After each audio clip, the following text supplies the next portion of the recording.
What's up, guys? Kelsey Charles and Meg Murray here, and you are listening to Girls Talkin Boys on SB Nation. As always, hello. Oh, happy Friday, y'all. Yes. We have a friend with us today. We do. I forgot to mention, because I'm getting used to this, but you can also be watching us, which if you didn't already realize, if you are watching, we are not alone today on this Fan Friday and just Friday in general. We've got Jake Loque with the Baltimore Beatdown, our SB Nation counterpart over on the East Coast, joining us today. Jake, what's going on? Nothing's going on. Glad to hear I already have the friend status in the bag there. Pretty good stuff. So happy to be joining you guys here on this weird week. Yeah. Oh, so weird. Any given Wednesday, they say. Yeah, a lot of people do say that. I was saying it a few times. We're recording this Thursday. I was saying this a few times yesterday. It didn't really work out that way for my guys, but it is what it is, I guess. They put up quite a showing, though, I will say. That's the thing with these Harbaugh teams you guys are going to see. They're always playing hard at the very least. I'll give them that. Playing Harbaugh, I see. Yep. She's here all week, ladies and gentlemen. No, I want to dive into that, though, because like you said, it really has been a weird week. I was so thrown off. I mean, obviously, just the pandemic in general has made the NFL season just a crazy ordeal as it is, let alone now we are starting to finally see the impacts of having to change the schedule. I think, Meg and I have talked a lot. I think we kind of expected this to maybe happen even sooner than it did. So it's kind of been a blessing in disguise that we've gotten to make it this far, but it felt kind of inevitable for some people at least. And so you guys had this game against the Steelers that was actually on Wednesday at 2:30 Central Time, rescheduled. It was supposed to be on Thanksgiving, and then it was supposed to be on Sunday night, and then it was supposed to be on Monday, and then they moved it to Wednesday. Is that the correct? Yeah. It might have been a Tuesday. I'm not totally sure, though. I can't even remember, to be honest. I know. So talk to me. I mean, how weird was it for you as someone who's covering the game and just in general? Like, I'm sure you've been a fan of this team for a while, and just someone who's watched it for a long time. Having a game in the middle of the workday on a Wednesday, like what a trip. Well, I mean, it all kind of ties together, obviously, but middle of the workday thing, I've been doing all my work from home these days. So kind of, maybe didn't really clock out, probably should have, though, when the game came on, because I was totally locked into that. But yeah, I mean, it just kind of goes to speak with where we're at with like not only sports, but with everything in 2020. Just definitely weird, something unprecedented. There's a new first around every corner. It seems like every week or so here. So, I mean, of course, the Ravens had to be at the center of it. Having the big outbreak that we all knew was going to be coming with one of these teams. It had to be the team that I'm covering. But yeah, and from that angle, like for our show, we were supposed to have John Ledyard on, who's like a big Steelers fan, and he's a big draft guy that Spencer, my co-host, and I are both big fans of. And we were going to have him on like that Wednesday, or it might have been the Tuesday or Wednesday night. And he was like, yeah, guys, like, you sure you want to like do this? Because it might get pushed back, and like they might do this whole week 18 thing and see what happens. And I was like, yeah, okay, dude, like we can, wait on it or like do whatever. And then obviously it gets postponed again. We don't even wind up having him on. So it just kind of affected our operations a little bit, honestly. And that was kind of weird, but I mean, I'm not going to complain too much. What can you really do? It's a pandemic. Exactly. You just have to adapt. Yeah. Like all the time. I was in the middle of wrapping up a meeting. And then I looked over and I was like, wait, like I kept on getting these tweets. I was like, oh my gosh, like the game's happening right now. Like I had to like tune in. So, and that was the interesting thing too, because the Cowboys, obviously their schedule was impacted too, because of their, the Ravens, their next opponent. And yeah, thanks a lot, guys. Yeah. I was at first. Another reason to hate us. I was at first thinking that it was going to be a silver lining, because I was like, well, you know what? It's been a really rough week, a rough game last week for the Cowboys, the team themselves. Was really difficult. The Cowboys have the memorial service for Coach Paul this week. And so just, mentally and physically, I think this team is drained. And so I was initially thinking this is a good thing. They can use some more time to turn around, right? But then I started to think logistically, after the Ravens game, they're going to be done. They fly to Baltimore, and they're going to get back at like 3 a.m. on Wednesday morning, right? And then they have to flip around and fly back out to Cincinnati at like 2 p.m. on Saturday. So it just is this crazy shortened schedule for them. So it kind of really does end up screwing them in general. So maybe not the silver lining that I thought it was, but quick turns coming. I guess, for me, I I think it's interesting too, because, in light of all of that, the Cowboys actually were physically watching the game live against the Steelers and the Ravens in position groups. And this was their scouting.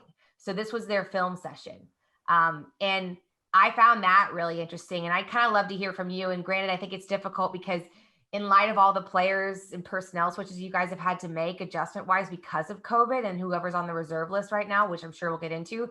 But what would you say if you had to take some main takeaways away from that game on Wednesday would be, your highlights or even your lowlights from the Ravens performance?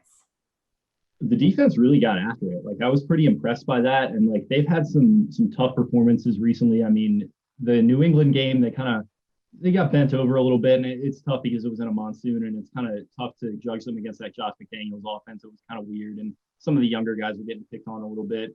But then that Tennessee game, they showed no spine, like when it really mattered, and that's disappointing because this is a really talented defense. They played well at certain points, but this was the game where you really needed to step up and like show something and say like, okay, the season is not over. Like even if they lose this game, they have to show something.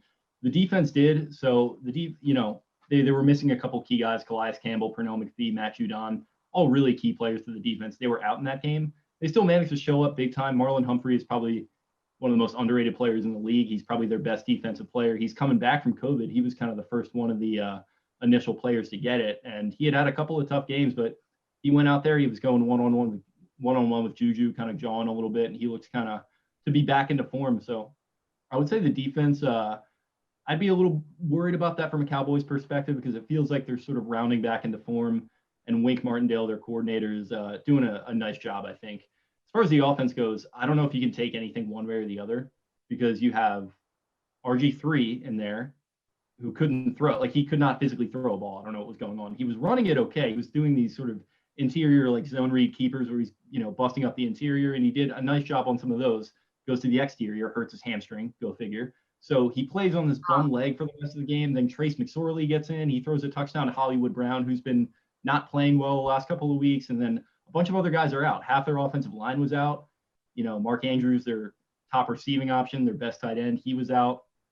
Luke Wilson is somehow like getting involved and being forced to like catch critical passes, in a game in 2020, which, shocker, he didn't. I'm not going to blame him on that, but it is what it is. So for me, I'd say I'd be a little worried from a Cowboys perspective that their defense is kind of coming back into form, and there's just nothing much to really take away from this offense because this Cowboys defense, I think, does have some speed, so they might be able to keep up with some of these options on Baltimore's offense, but there's going to be a lot of guys back, including hopefully Jackson, who's going to be at least eligible, I think.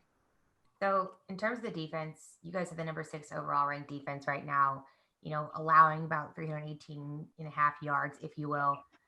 But one thing I noticed too is that actually based on stats in general, you guys are actually the most aggressive blitzing team this year alone.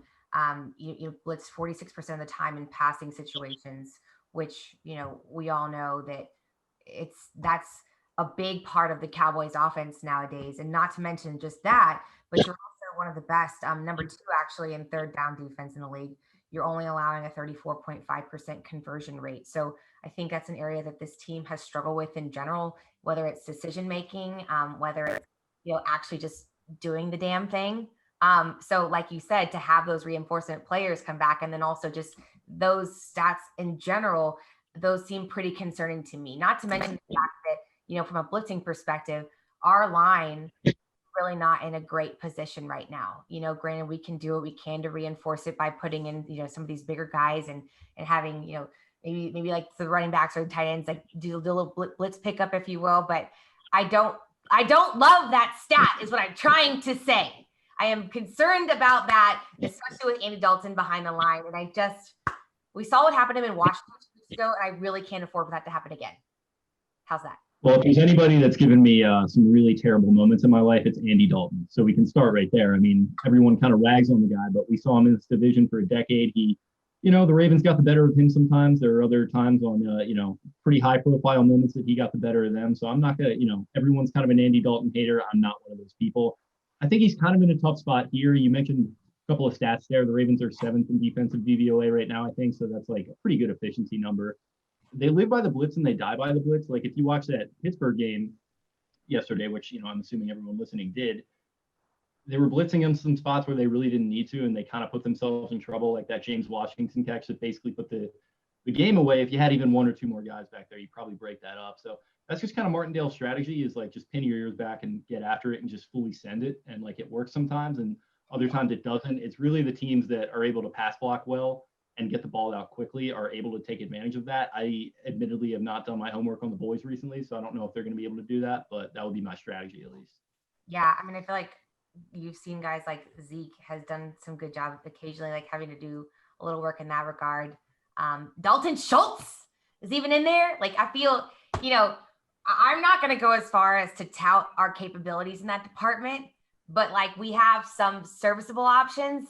They're still not great comparatively, especially for a team like us who has been so spoiled in that category for years past, where, it's just like the great line part or the great wall part two, like we weren't concerned.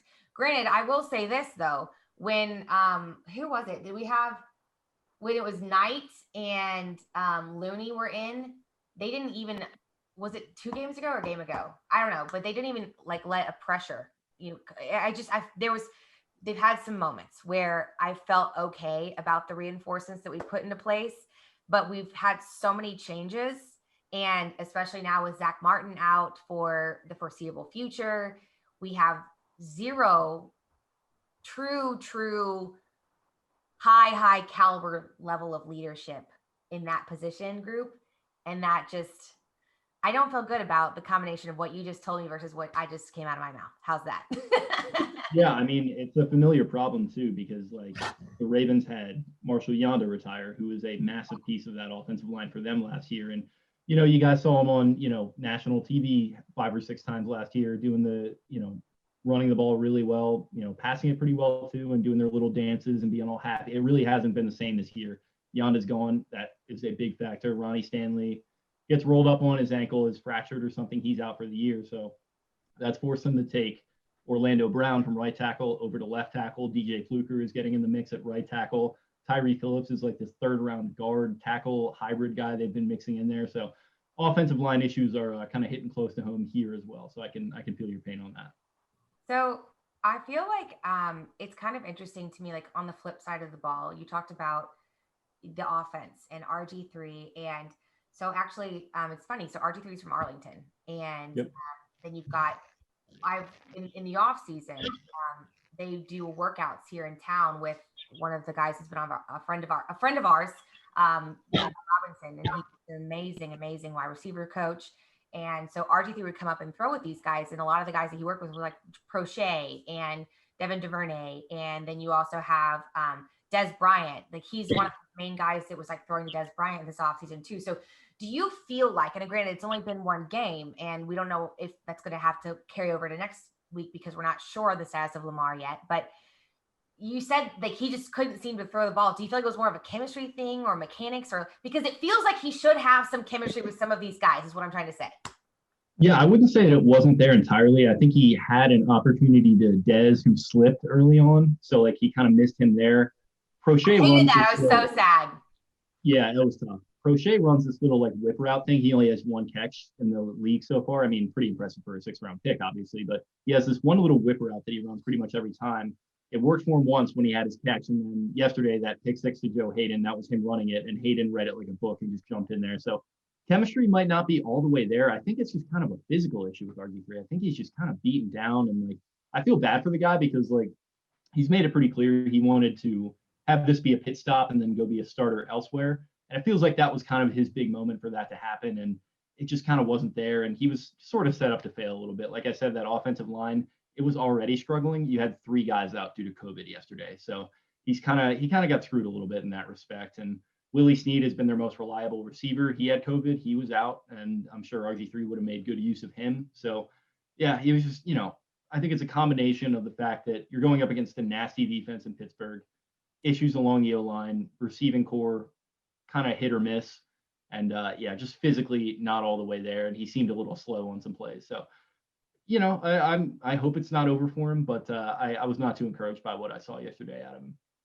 Yeah, I felt like I was watching that hamstring, like the play where he was trying to run, like he was gonna go. I thought so, at least. I was like, he is going, and like it was a Dez that came in there with a block at the end, and I was like, let's go, Dez! Like, give me some action, Like and again, like you mentioned, I'm not really gonna cheer for another team, but like you want to see guys who are trying to make another. You get your guys, you get your people that you root for, whether they were on your team or you liked them in college or whatever. So I definitely know what you mean. And then it's like I hated that because I watched RG3 like make that run. And like I was like, he can make this happen. Like he can go for it, right? And then it's just like his body like betrayed him, and he was like hobbling around. And like you said, it was kind of like he was serviceable, but it didn't feel like he was the same. And so, I guess from your perspective, going into next week, what are your thoughts on RG3 versus Lamar? Like, how realistic do you think it is that we'll have Lamar to face, or do you feel like he's going to still be out? And if so, like, are you even feeling confident with RG3 in the game leading your team? It's such a hard thing to like prognosticate on, right? Because you're talking about COVID, which affects everyone differently. And I mean, hypothetically, these guys are very fit athletes that are, in the prime of their life, the prime of their career.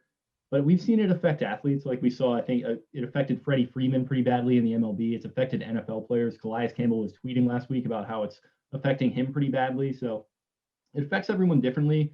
From what I've kind of heard, I don't like know anything, but like just from what I've seen floating around, it seems like Lamar's like in good spirits and doing okay. So if I had to like gut feeling say he's going to play, I feel like he's going to do what he has to do to get out there, because the kid just has this fire in him. He wants to go out and win every single game. So I think within reason of him being able to get out there, slinging around, do what he has to do, I think he's going to. If he can't though, like I got to be honest, I'd rather they just run McSorley out there. Like it looked like he had a little more pop on his arm. He was moving around a little bit. He made like one bad decision. That he can throw it on a dime? Yeah, like he's not even trying. Yeah. It was the funny thing about that is like when I first started this pod like a year and a half ago, he had just gotten drafted in like the 6th round or whatever, and like me and my co-host, like we started joking about him like at the time. And then like we kind of forgot about it because he was like the 3rd quarterback. And then like all those TikToks started to come out and everybody got in on the joke. So I was like, well, we were actually the first of that. But okay. I cannot get that song out of my head. We closed an episode of the show when he made his first preseason like start or whatever, like last year. We closed it out with that. So it's that's still in the airwaves somewhere. I meant to do it last night, but I was a little loopy. She's actual TikTok queen, and she keeps me just of watching them, not of doing them. Yeah, so. I actually did one once that did okay on Twitter. It was the GM of the Ravens, Eric DeCosta, like explaining his like draft setup or whatever. Wow. And I did all these like little visual like bits about it. Was stupid, but it did okay on Twitter. People seem to like it. So I need to get in. We're all clamoring for content these days. Yeah, I mean, if you're cooped up in your house and it's like, okay, I'll try this TikTok thing, and I was 1 for 1. I'm probably not going to do any more. I tried one and it was like very lame, and then I just felt like a boomer that that probably shouldn't be on the app really anyways. Like once you hit 30, it feels like you're either good at it or you're not. So just own your strengths and your weaknesses, and I just think that's not where my lane is. Yeah, I'm 25, and I don't think I've ever felt older even saying the word TikTok. Thank you. So I want to get your thoughts because, we just talked about the offense, and I'd love to chat about it a little bit more, but because, there's still the number 1 overall ranked offense, if I'm reading my things correctly. And that actually kind of came as a surprise to me. I have to be honest with you, because while you guys were just so great in years past, and it feels like it's just not the same this year. And like, how is that for you covering the team? And I also think it kind of shows you how you can't live and die by a stat line, because while they may still be producing at that high level, it's not converting. They're 3rd in the AFC North. They're on a 3-loss streak. They're 6-5. So that's great. You can hang that accolade on your wall, but it's not giving you the results that ultimately you would hope it would, and it has in years past. Yeah, it's interesting because you mentioned that they had been great in years past, and they were certainly great last year. But let me tell you, I'm as old as this franchise has been here, and every single year outside of that, I had many complaints about the offense that they were putting out there for a lot of different reasons. last year was like the only offense that I ever watched that was like fun every single week and you were confident every single week. And now it's just kind of back to normal. I think they're still a little better than like the Kyle Bowler days, thankfully, because that was, not fun for anyone. But yeah, it's a little frustrating, especially like with the promise that Lamar showed. You were kind of hoping he was going to build on that. I think everyone kind of knew like there was going to be a statistical kind of regression with him and that it wasn't going to be 100% the same, but it probably hasn't even been up to that par that we were expecting. So I think a lot of that has to do with some of the injuries that have happened on the O-line, that have kind of happened at receiver, and they were maybe exposed a little bit for not making some, investments at the receiver spot, I think, which is always a funny dynamic. Like you mentioned, as an analyst, you get like, shout out to our listeners. They're awesome and they're kind of always interacting with us and we like to kind of mix it up with them. So they'll be hitting us up every week. It's like, oh, what do you think about signing Allen Robinson from Chicago? I'm like, guys, it's like week 12. Like they're 6-4. I think we should probably like focus on this team right now. Then we can talk about that stuff. But yeah, it's been a little disappointing, especially in comparison to last year, but they're still in it, man. That's just kind of the way football looks every week. It's not the dream that we saw last year when they were 14-2. It's much more of a realistic picture that you're looking at. So as unfortunate as that is to admit, that's just kind of where we're at. I mean, Do you still see them making the playoffs? I think so. Yeah, they have a really favorable schedule. Not to, rag on your boys here too much, but I think it's a good kind of palate cleanser after a game like the Steelers when you're missing half your starters. Hopefully they can rip that off, and then Cleveland away, that's going to be a tough test. They're 8-3 right now. Cleveland. Just stacking. Yeah, who would have thought? Yeah, and the Ravens went out there in week 1 and demolished them, and everyone said, oh, Browns are going to be terrible again. Ravens going to be the class of the conference again. Hasn't totally worked out like that. The Browns, people are coming at them for being fraudulent a little bit. I don't know. You play who's on your schedule, and like Baker Mayfield, he's kept his mouth shut and his head down, and he's done what he's had to do. He's not playing great, but he's doing what he has to do. They're 8-3.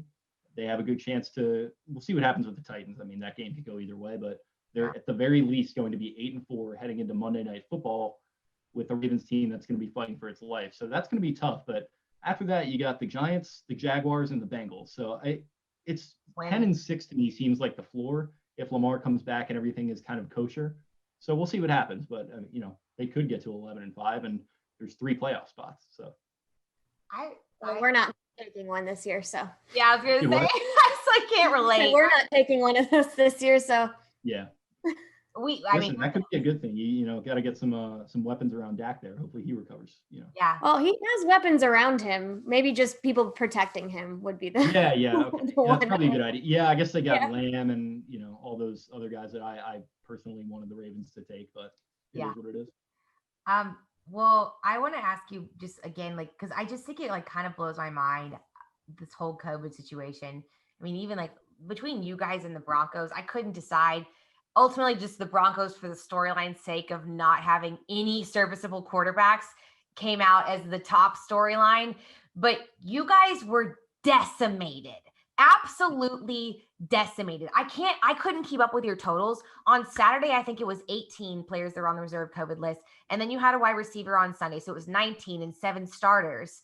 And now I think your running backs you're good. And they had to fly separately. I mean, what is the lay of the land? And first of all, what even happened? Because I heard some rumblings that it was like a staff member who didn't play by the rules and then basically just like effed everything up. So like give us the lowdown and then the current state, if you don't mind. Is everyone just passing their drinks around to each other? Like what's the deal?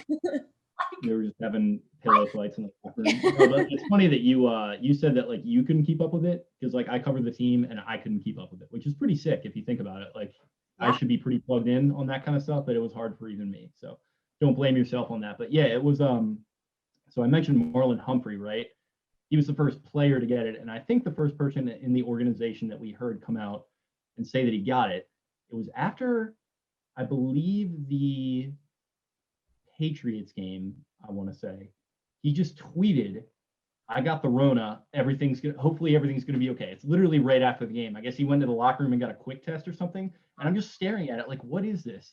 And like, he's gone all of a sudden. I think that kind of predated all this stuff that we're seeing now. But my guess, if I had to kind of throw an educated one out there, he's been a little cavalier as far as like going out to dinners and stuff. And I don't want to like get on guys too much for that, but I don't know, kind of some of his behavior didn't really sit well with me as far as all that went.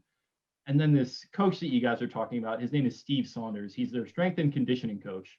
He's been a huge asset to them. He came in, I think, with Eric Weddle when they signed him like 4 years ago. They were good friends. So he's been there since. He's really helped them kind of get the locker room into shape because they had some injury problems like in the middle part of the most recent decade. He's really helped them out, but it started to get out that after all these positives started coming through and all these guys are just kind of dropping like flies, it comes out that they had a person in the organization that was flaunting the rules, not wearing his mask, talking about anti-mask rhetoric, not wearing his tracer thing. So it made it hard to trace where all the positives could potentially be. And then you go and look at his Twitter feed. Oh no. And it is him lamenting the fact that I guess he lives in Pennsylvania. I don't know if you guys like have any context, but like the Pennsylvania line is pretty close to Baltimore. So I guess he lives up there, and there's all these tweets about like how the Pennsylvania governor needs to like reopen like youth sports for his son to like so he can go watch his son play and stuff. And it's just like a really, really like bad look. And sounds like the Ravens have disciplined him, but the horses are kind of already out of the stable there as far as that goes, because you got half the team infected. We're going to see if any more discipline, like him getting fired, is thrown out there. It sounds like the Ravens are in line to receive some discipline for the league, which I think is probably fair. If they're not, if John Harbaugh, for to be totally honest, is not stepping up and kind of putting this guy in his place, I think some discipline is going to be in order here. So it sounds like him and like I mentioned, Humphrey. I think that was kind of the genesis, and then like the fact that Saunders wasn't wearing the tracer, I think it just kind of got out of control from there. So just a weird, not fun situation as a sports fan, and sports are supposed to be fun. So that's been my reality for the past 2 weeks. Yeah, I mean, preach. Lessons being learned, hopefully. It's Honestly, for all of us. I don't need that in my locker room either. Yeah, like it sucks. Like for your point, like it kind of sucks to come on here and have to like, it's been like sad and like depressing, and especially when you add losing for us on top of that, and it's like I can joke all day, but at the end of the day, I'm like, oh, like sometimes this really sucks. Yeah, it really does. It's just kind of the reality of like doing this in a pandemic. I think everyone kind of forgets that like what's actually going on. And like you saw, I don't want to come at the Steelers and like the Pittsburgh media too much, but they were getting a little tinfoil hatty about it all. And I was like, guys, like, can we relax a minute here? Like this is just going to happen sometimes, unfortunately, when we're in a situation like this. And I know it affected them in kind of an adverse way. It's affecting the Cowboys in a little bit of an adverse way. But at the end of the day, hopefully just everyone's able to get through it healthy on the other side. That's all I'm asking. Yeah. So Meg and I are really big Dez Bryant player fans. Okay. Like as a player, we are considering buying some semblance of updated gear. We haven't really figured out. I think Meg has kind of figured out her game plan. I haven't figured out mine yet.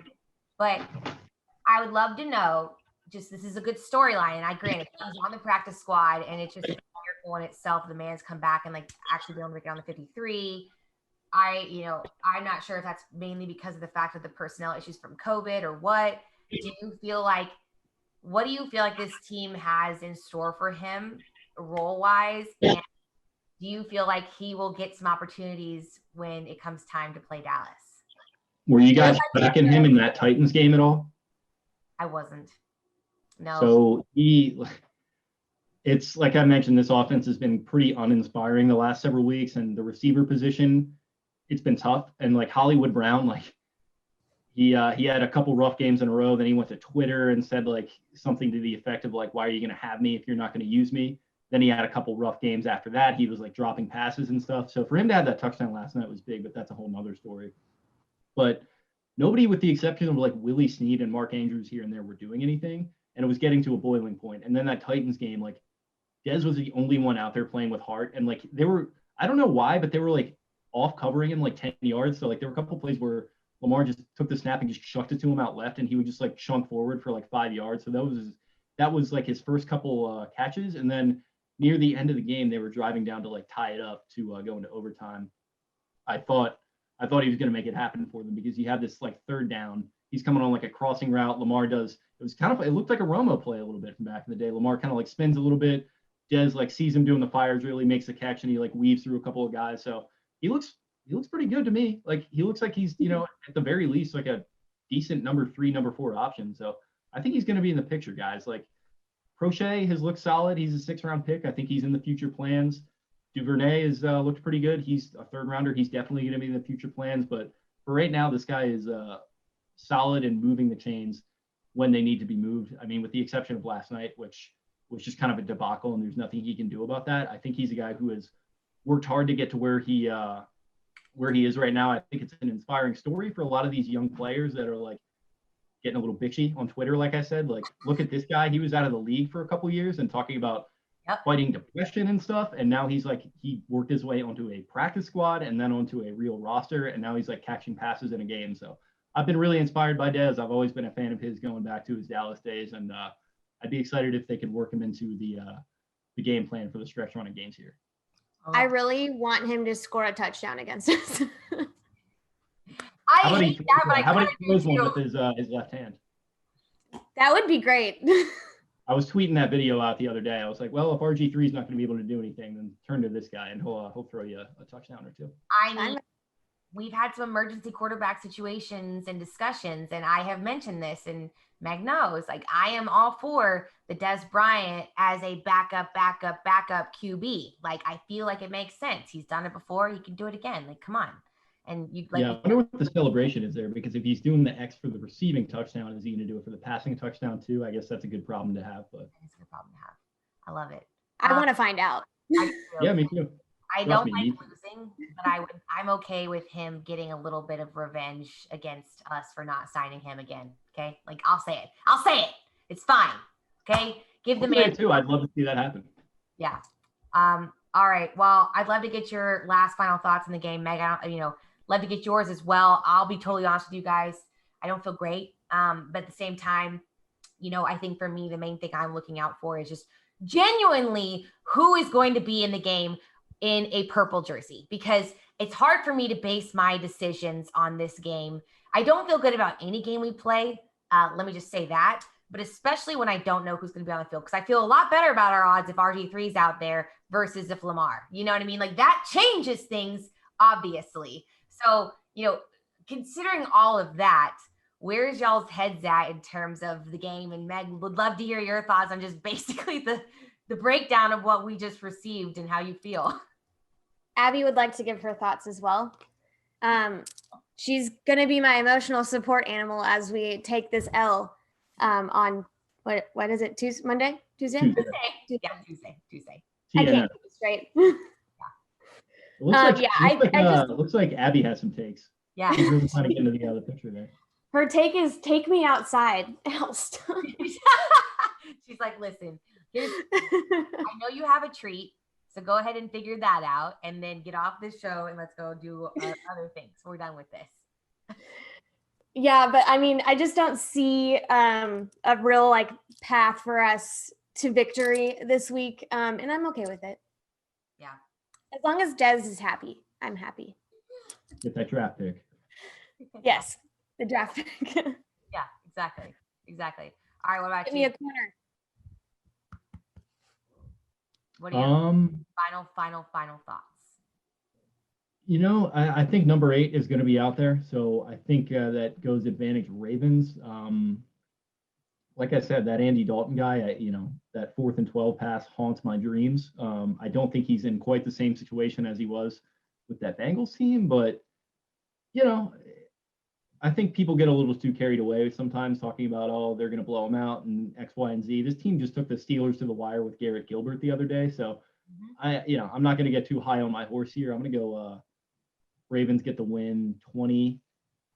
Cowboys hang a nice 16 points on them. Little heart thumper there. Are you going to give Dez? That was nice of you. Official.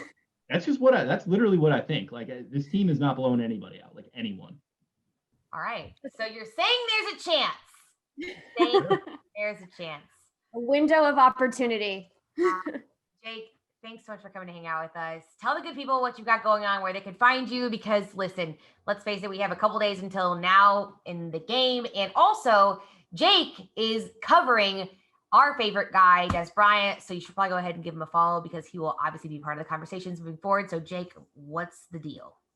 Yeah, a lot of good Dez content on my timeline. I was doing some yard work before a game a couple weeks ago, and I threw up the X and posted that selfie. posted the left-handed touchdown pass to Witten the other day. So just definitely tune in for that if you're a Cowboys fan. A lot of great stuff on that front. But you can follow me on Twitter at Jake Luke. That is Louque. And you can follow the Baltimore Beatdown podcast on Twitter at Podcast Beatdown. And check us out. We're going to be doing a little preview show towards the end of the week, probably. Maybe get a Cowboy-centric guest. Maybe if one of you guys want to join us, chop this game up a little bit further. And best of luck on Tuesday. Have yourselves a great weekend, and thank you guys for having me on. Awesome. Thanks. All right, guys, you can follow me on Twitter at Kelsey_Charles, and Megan is at Meg Murray with 4 R's. Guys, make sure you're downloading the Vlog the Boys podcast, wherever you get your podcast, whether it's Apple app, iTunes, Spotify, or Stitcher. Follow us on YouTube as well. And since we are playing a bird team, I feel like it's only right that we leave you with these final words. Megan? That is Dallas forever, Baltimore and Philly for never. Also, birds are not real. Birds aren't real. Bye, guys.